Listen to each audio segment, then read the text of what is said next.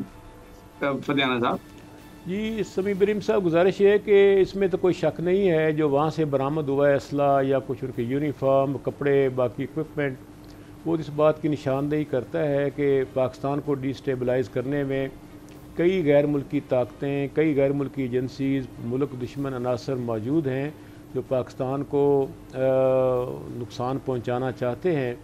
لیکن آپ نے دیکھا ہوگا کہ پاکستان کی خارجہ پالیسی بہت عرصے کے بعد ایک انڈیپینڈنٹ خارجہ پالیسی ہے. ہم کسی ایک ملک کے ساتھ وابستہ نہیں ہیں، ملک کے مفاد میں ہم ایک آزاد فارن پالیسی کو لے کر چل رہے ہیں. ابھی پاکستان کے وزیر اعظم چائنا گئے ہیں اسی مہینے کے آخر میں، 23 سال بعد، 23 ایئرز کے بعد رشیا کا ٹور کرنے جا رہے ہیں.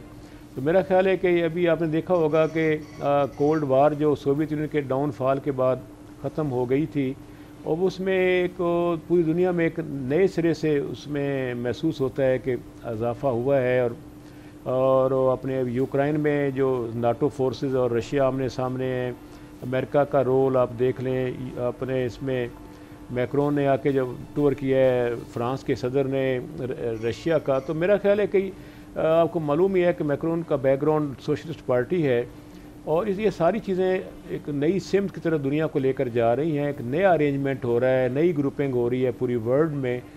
آپ نے پہلی دفعہ دیکھا ہوگا کہ سعودی عربیہ، UAE کے بزنس اور ملٹری روابط بہتر ہوئے ہیں رشیا اور باقی لوگوں فرانس کے ساتھ. تو میرا خیال ہے کہ ایک نیو الائنمنٹ دنیا میں ہو رہی ہے، اور پاکستان اس سے بے خبر نہیں ہے. ہماری حکومت اس پہ مکمل الرٹ ہے، اور ملٹری اور سول ایڈمنسٹریشن مل کر ملک اور قوم کے بہترین مفاد میں ایسی پالیسی وضع کر چکے ہیں اور وضع کرنے جا رہے ہیں جس میں سب سے پہلے پاکستان کی سوچ ہو، اور ہم کسی کے ہاتھوں میں کھلونا نہ بنے، کسی کے پراکسی وار میں حصے دار نہ بنے. پہلے ہی ملک کو آپ کے علم میں ہے کہ افغانستان میں پاکستان کی جو ماضی کی پالیسیز تھے، اس سے نارکوٹکس، کلاشنکوف کلچر اور دہشت گردی پاکستان میں امپورٹ ہوئی ہے. فتیانہ صاحب، یہ بات آپ کی صحیح ہے، اب جنرلی آپ صحیح بات کر رہے ہیں، لیکن سوال اس وقت یہ ہے کہ یہ جو تبدیلی آ رہی ہے، دنیا میں نئی الائنمنٹ ہو رہی ہے، اس میں پاکستان سی پیک کے لیے جا رہا ہے، چائنا کے ساتھ کھڑا، اور اسی نئی الائنمنٹ کو روکنے کے لیے یہ سب کچھ ہو رہا ہے. بگٹی صاحب، میں آپ کی طرف واپس آتا ہوں. رانا طاہر صاحب، آپ کی اجازت سے، اس ساری صورتحال میں آپ نے بہت رائٹلی پوائنٹ آؤٹ کیا جو میڈیا نیریٹو دے رہا ہے اس وقت، اور گراؤنڈ پہ جو صورتحال ہے، کرنا کیا چاہیے؟ آپ تھوڑا اگر ہمیں اس میں اپنی اگر ان پٹ دے سکیں، کیونکہ انڈیا کو ایکسپوز کرنے کے لیے ڈوزیر تیار کیا گیا تھا کشمیر کے حوالے سے، اور پھر ایک بڑا اس کا اثر ہوا تھا.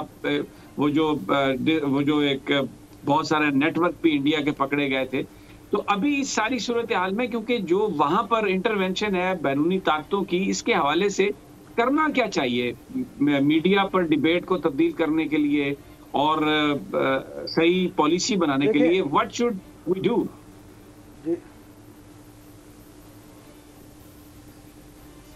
دیکھیں سمیع صاحب، بہت اچھا سوال ہے آپ کا. دو اس کی ڈائریکشنز ہیں. ایک ہے انٹرنیشنل ڈائریکشن، اور یہ یورپینز کو کوئی لو لاسٹ نہیں ہے ہمارے انسرجنٹس کے ساتھ.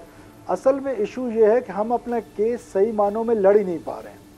ٹو رسپیکٹ اینڈ مطلب جو گورنمنٹ کی طرف سے فتیانہ صاحب یہاں پہ بیٹھے، نو افینس ٹو اینی بڈی، لیکن ہمارا فورن آفس شاید ملتان کی پولیٹکس سے باہر نہیں نکل پا رہا ہے. ہمیں مکمل طور پر ہمیں اپنا کیس لڑنا پڑے گا. ہمیں یہ بلوچستان کے کانٹیکس میں یورپینز کو بتانا پڑے گا کہ ہمارے جتنے ٹیررسٹ ہیں وہ تو تم نے اپنے پاس رکھے ہوئے ہیں، ان کو ایویڈنس دینا پڑے گا. ان کا جو میڈیا ہے یا ان کی جو کمیونیکیشن ہے اس پر ضرب لگانی پڑے گی, دنیا کو ان کے ایویڈنسز دکھانے پڑیں گے. ایک تو اس کا یہ پرونگ ہے. دوسری جو اس کی ڈائریکشن ودن ہے, ودن دیکھیں 3 چیزوں سے حالات بالکل ٹھیک ہو جائیں گے. One is deterrence, one is narrative and third is intelligence. آپ فرما رہے تھے کوئی ملٹری آپریشن, میں بار بار ریکویسٹ کر رہا ہوں کہ ان کی اتنی کیپیسٹی نہیں ہے کہ ہمیں کوئی ملٹری آپریشن اس سکیل کا کرنا پڑے گا جس سکیل کا ہم نے وزیرستان میں کیا تھا. یہ حالانکہ ہم فوج استعمال کر سکتے ہیں, فوج نیشنل ایسٹ ہے اور ہم اس ایسٹ کو کہیں بھی یوٹیلائز کر سکتے ہیں اپنی تھریٹ کیپیسٹی کو دیکھتے ہوئے. لیکن اس کانٹیکسٹ میں ہماری پیراملٹری فورس, ہماری پولیس, ہماری لیویز وہی بہت ہے. لیکن کہاں ہم لیک کہاں کر رہے ہیں؟ دیکھیں اس وقت ہم لیک کر رہے ہیں ایک تو نیریٹو پہ. بدقسمتی سے بلوچستان سے نیریٹو کے حوالے سے, نیریٹو کس نے بنانا ہے؟ نیریٹو ہم پارلیمنٹیرینز نے بنانا ہے, ہماری کیبنٹ نے بنانا ہے. پھر میں ایک دفعہ کہتا ہوں کہ فیڈرل کیبنٹ میں بھی بہت زبردست قسم کے لوگ منسٹرز ہیں, لیکن زیادہ تر وہ نون لیگ, پیپلز پارٹی, جو پولیٹیکل ہماری لڑائی ہے اس نیریٹو پہ فوکسڈ ہے. اسٹیٹ کے نیریٹو پہ بھی تو کسی نے فوکس کرنا ہے. بلوچستان کا تو آبا ہی آبا بگڑا ہوا ہے. میرے سارے کولیگز رہے ہیں, ہمارے ساتھ دوست ہیں, لیکن انفارچونیٹلی بلوچستان سے کوئی نیریٹو جو پاکستان کا یا اسٹیٹ کا نیریٹو ہے وہ تگڑے طریقے سے نہیں آ رہا جس کی ضرورت ہے.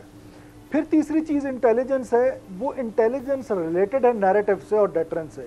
تو جب ڈیٹرنس کی بات ہے, ہماری امپیچمنٹ پالیسی کی وجہ سے ہماری ڈیٹرنس ویک ہو رہی ہے, پھر ہمارا نیریٹو کا حال برا ہے, پھر ہماری intelligence is related to both of them. جب ڈیٹرنس ہوگی, نیریٹو ہوگا تو انٹیلیجنس آئے گا, ہیومن انٹیلیجنس.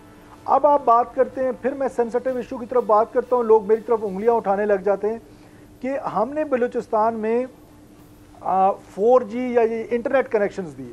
اب انٹرنیٹ کنیکشن اچھی چیز ہے, بچے اس سے مستفید ہو رہے ہیں, ہماری تعلیمی اور دنیا اس کے ساتھ چل رہی ہے. لیکن آپ دیکھیں کہ وہاں پر جو انسرجنٹ ہے, جو دہشت گرد ہے, وہ دوران فائٹ, ابھی اس دفعہ نوشکی میں آپ نے دیکھا کہ وہ 4G سے واٹس ایپ پہ کالز ملا رہے ہیں. سرفراز ہم بات کریں, لیکن پروگرام میں مجھے ایک بریک لینی ہے. جب بریک سے واپس آتے ہیں سرفراز صاحب اپنی بات کمپلیٹ کریں گے. اسٹے ود اس.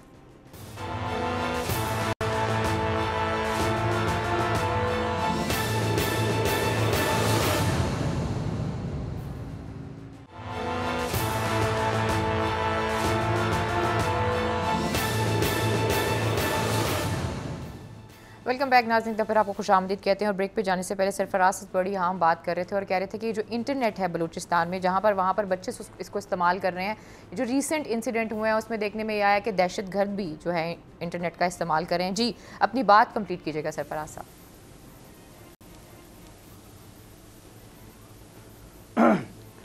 دیکھیں انٹیلیجنس ہمیشہ جہاں بھی کانفلکٹ ہو وہاں 2 قسم کی ہوتی ہے, یا تو ہیومن انٹیلیجنس ہوتی ہے یا ٹیکنیکل ہوتی ہے. اب یہ جو ٹیکنیکل انٹیلیجنس ہے وہ فون اور اس طرح کی کنورسیشن انٹرسیپٹ کرنے سے ہوتی ہے. انفارچونیٹلی یا تو ہماری گورنمنٹ کو چاہیے کہ ہماری فورسز کو ایکوپڈ کریں کہ ہم اس کو انٹرسیپٹ کر سکیں, یہ جو واٹس ایپ کنورسیشن ہے یا ٹویٹر ہے یا انسٹاگرام ہے, یا پھر اس کے بارے میں کوئی سوچ وچار کریں کہ اس کا ریڈیس کیا رکھنا ہے. تو اس پر کوئی نہ کوئی پالیسی حکومت کو, وزارت داخلہ کو بنانی پڑے گی, بیکاز یہ بڑی ڈینجرس چیز ہے. انٹیلیجنس کا نہ آنا بڑا خطرناک ہوگا. جی سمی صاحب. جی بالکل ریاض فتحانہ صاحب, جو بات آپ کی بھی ٹھیک تھی, لیکن آپ جنرل گفتگو کر رہے ہیں. بگٹی صاحب نے بڑا اسپیسیفکلی یہ بات کہی ہے, تو ایک ادراک ہے ہماری حکومت کو. آج تو بہت زبردست وزیر اعظم صاحب نے میسج دیا ہے, جنرل قمر جاوید باجوہ نے میسج دیا ہے, وہاں پر گئے ہیں. لیکن جو ڈیبیٹ اور جو پرسیپشن اور جس طرح معاملات کو ہینڈل کرنے کی ضرورت ہے, تو یو تھنک کہ یہ ایسا کچھ آپ کو مستقبل قریب میں ممکن نظر آتا ہے؟ سمیع ابراہیم صاحب, کوئی چیز ناممکن نہیں ہوتی. اس کے لیے تھوڑی سی ایک واضح policy, line of action, planning, ایک پراپر ٹیم, نیگوسیشن کے لیے تو سبھی معاملہ ٹھیک ہو سکتے ہیں. بلوچستان کی جتنی پولیٹیکل پارٹیز ہیں وہ سیاسی ہیں, مذہبی ہیں, نیشنلسٹ ہیں, ان سب کے ساتھ بالآخر ہمیں ڈائلاگ کرنا ہوگا. ہمارے لوگ ہیں, ان کے جائز مطالبات, معاملات ہیں, ان کو نظر انداز نہیں کرنا چاہیے. اور میں سمجھتا ہوں کہ یہ میری اپنی میٹنگز ہوئی ہیں BNP کے ساتھ, میری مدد خانہ بھی کیا تھا ان کی.